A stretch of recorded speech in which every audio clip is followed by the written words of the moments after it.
నేను సిద్ధంగా ఉన్నా, ప్రభుత్వం సిద్ధమా? ఇగో గీ రేసింగ్ పెట్టినందుకు ఇందులో అవినీతి జరిగిందని ఆరోపణలు చేస్తున్నారు. మరి ఎంత అవినీతి ఆరోపణలు జరుగుతున్నది అనేది కూడా నేను ఒక్కసారి మీకు చెప్తా. ఈ ఫార్ములా ఈ రేస్ అంటే ఏంటిది, ఏం కథ అన్నీ చెప్తా. కన్ను మిన్ను కాననితనం, ఏడాది పాలన చేతగాని రాష్ట్రాన పెంట చేసింది చాలక ప్రభుత్వ వైఫల్యాలను ఎండగడుతున్న కేటీఆర్ మీద కాంగ్రెస్ ప్రభుత్వం కక్షగట్టింది. ఏదో కేసులో ఇరికించి జైల్లో పెట్టాలని గత ఏడాది కాలం నుంచి మూర్ఖంగా కుట్రలు చేస్తూనే ఉంది. అధికారంలోకి రాగానే ఫోన్ ట్యాంపరింగ్ అన్నారు, ఆ తర్వాత జన్వాడ ఫామ్ హౌస్ అన్నారు, ఇంకోసారి డ్రగ్స్ కేసు అన్నారు.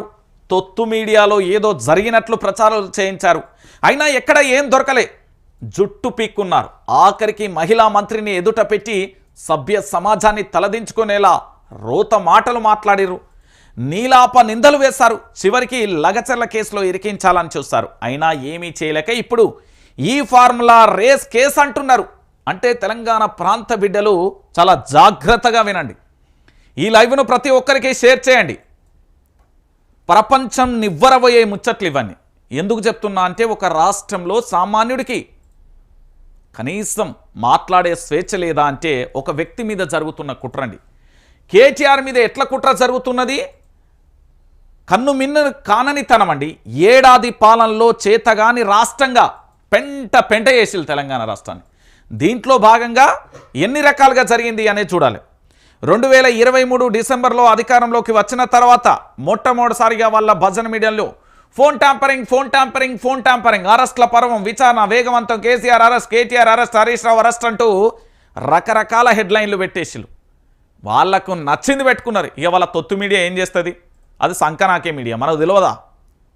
ఆ మీడియాలో రకరకాలుగా వేసిలు. మరి ఫోన్ ట్యాంపరింగ్లో ఏం జరిగిందంటే ఏమీ లేని పరిస్థితి, జుట్టు వీక్కున్నారు. దాని తర్వాత కొన్ని రోజులకే కొంచెం గ్యాప్ ఇచ్చిన తర్వాత జన్వాడ ఫామ్ హౌస్ ఉన్నారు. అది FTL పరిధిలో ఉంది, లేకపోతే అది కేటీఆర్ ఫామ్ హౌస్, రకరకాలుగా చెప్పిల్లు. అది వాళ్ళ మిత్రుడి ఫామ్ హౌస్ అని తేట తెల్లమైపోయింది. ఇక దాంతో ఏమీ చేయలేక మళ్ళొక్కసారి జుట్టు వీక్కున్నారు. సరే, దీని తర్వాత ఏం జరిగింది? వాళ్ళ కుటుంబ సభ్యులకు సంబంధించి ఇళ్లల్లోకి వచ్చిన సందర్భంలో వాళ్ళు ఇచ్చిన పార్టీని డ్రగ్స్గా చిత్రీకరించే ప్రయత్నం చేసిరు. అంటే మూడోది. ఇక దీని తర్వాత ఏం జరిగింది?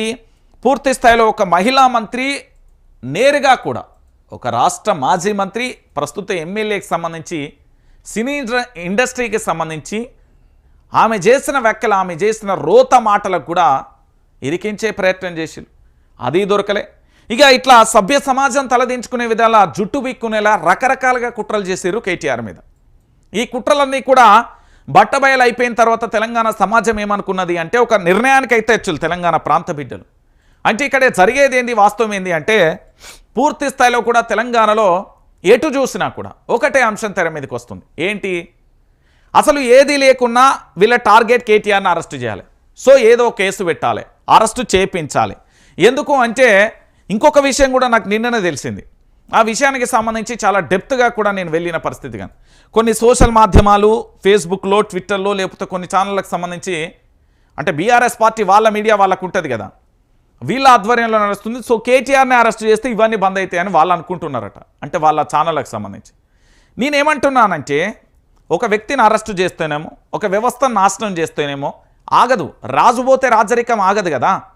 ఇది తెలంగాణ ప్రజల నుంచి నానుడు ఎప్పటి నుండో వచ్చింది. సో పూర్తి స్థాయిలో కేటీఆర్ను ఇట్లా ఎన్ని రకాలుగా అరెస్టు చేయాలనుకున్నారు? ఒకటి, మొట్టమొదటిసారిగా ఫోన్ ట్యాంపరింగ్ అనుకున్నారు, అది బిస్కెట్ అయింది. ఆ తర్వాత డ్రగ్స్ అన్నారు, అది బిస్కెట్ అయిపోయింది. డ్రగ్స్ తీసుకున్నాడు, రకరకాలుగా చెప్పిండు. ఆ తర్వాత జన్వాడ ఫామ్ హౌస్ అన్నారు, అది బిస్కెట్ అయింది. ఆ తర్వాత ఏమైపోయింది? ఒక మహిళా మంత్రి అసభ్యకర మాటలు మాట్లాడిలు, అది బిస్కెట్ అయిపోయింది. అంటే ఇప్పుడు ఫిఫ్త్ది లగచెర్ల కూడా జరిగింది. 5 సార్లు జరిగి ఇది 6వ ప్రయత్నంగా కేటీఆర్ను అరెస్టు చేయడం కోసం జరుగుతున్న ఒక కుట్ర. ఇక నెక్స్ట్ ఏంటి, అసలు ఏం జరిగింది? ఈ ఫార్ములా కేసు ఏంది, అసలు ఈ కథ ఏందో చూద్దాం. ఏటా ఫార్ములా ఈ రేస్ కేసు? ఏంటా ఫార్ములా ఈ రేస్ కేసు? అసలు ఏంటి ఈ ఫార్ములా ఈ రేస్ కేసు అంటే ఏంది? హైదరాబాద్ నగరాన్ని అంతర్జాతీయ చిత్రపటంలో ఉంచిన మంచి నిర్ణయం. ఈ ఒప్పందంలో ఒక్క పైసా కూడా దుర్వినియోగం కాలే, ఎక్కడ అవినీతి జరగలే, ఎవరికీ కమిషన్లు చెల్లించలేదు. పైగా ఇది కేటీఆర్కు వ్యక్తిగతంగా ఏ చిన్న ప్రయోజనం కూడా చేకూర్చేది కాదు. ఒక మంత్రిగా తన రాష్ట్రం కోసం, రాజధాని ప్రతిష్ట కోసం తపనతో చేసిన నిర్ణయం. ఇదేం దొంగచాటు ఒప్పందం కాదు. బాజాప్తు బ్యాంకు ద్వారా నగదు బదిలీ జరిగింది. సమాచార లోపం కారణంగా ఓ చిన్న సాంకేతిక ఇబ్బంది తలెత్తితే దాన్ని భూతద్దంలో చూపెడుతున్నారు. ఏంది? నేను మళ్ళీ చెప్తున్నా కదా, దీంట్లో ఫార్ములా ఈ-రేస్ కేసులో అవినీతి జరగలేదు. చట్టబద్ధంగా బ్యాంకు ద్వారా ట్రాన్స్ఫర్స్ అనేది జరిగినాయి. సో పూర్తి స్థాయిలో కూడా ఈ ట్రాన్స్ఫర్స్కు సంబంధించి అంతా చట్టబద్ధంగా జరిగింది. కొన్ని టెక్నికల్ ఇబ్బందుల వల్ల కొన్ని ఆగింది. ఓ చిన్న సాంకేతిక సమస్య వల్ల అవుతే దాన్ని భూతద్దంలో పెట్టి చూపించే ప్రయత్నం జరుగుతున్నది. ఇక ఇది మొత్తం ఈ ఫార్ములా రేస్ అంటే ఏంది అంటే, ప్రపంచ ప్రఖ్యాతికి సంబంధించి హైదరాబాద్ రాజధానిని ప్రపంచవ్యాప్తంగా కూడా చూపించడానికి ఫార్ములా ఈ రేస్ జరిగింది. ఇక ఫ్యాక్షనిస్టు మనస్తత్వాన్ని నిలువునా నింపుకున్న సర్కార్ కేసులు కుట్రలకు తెరలేపింది. తానే రద్దు చేసిన ఈ ఫార్ములా రేస్ మీద తిరిగి కేసు నమోదు చేసింది. నాన్ బెయిలబుల్ కేసులు పెట్టింది. పరిపాలన చేతకాక అరెస్టులు, కేసులతో కాంగ్రెస్ సర్కార్ చేస్తున్న డైవర్షన్ పాలిటిక్స్ ఎంతో కాలం సాగవని లగచెల్ల రైతులకు బెయిల్ ఇవ్వడంతో స్పష్టమైపోయింది. సో ఈ లగచెల్ల బాధ్యతలకు సంబంధించి మనం చూసాం. దాదాపుగా 40 రోజులు పైచిలుకు అనుకుంటా ఇదంతా మనం చూసిన పరిస్థితి అయితే కనబడుతుంది.